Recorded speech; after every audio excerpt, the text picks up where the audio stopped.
बहुत अच्छा परफॉर्म करा था ना, एकदम ऐसे बोल रहे थे कि भाई अपना लेजेंड है, ये है वो है। बट अभी ऐसा हो गया कि वो लास्ट सीरीज में ना उसने सारे मैचेस खेले नहीं, उसने बोला कि वो वर्कलोड मैनेजमेंट कर रहा है, उसकी वजह से उसने 3 ही टेस्ट मैच खेले।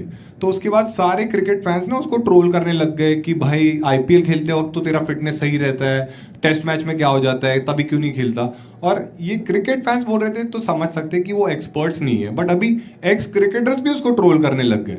जैसे कि सुनील गावस्कर इतना बड़ा लेजेंड, वो बोलने लग गया कि जब तुम देश के लिए खेलते हो ना, तब तुम ये सब बहाने नहीं दे सकते, तब तुम्हें अपनी बॉडी भी नौछावर करनी पड़ेगी।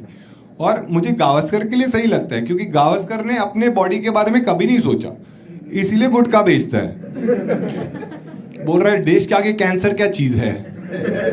तुम्हारा आइडल रहेगा सचिन, मेरा अजय देवगन है।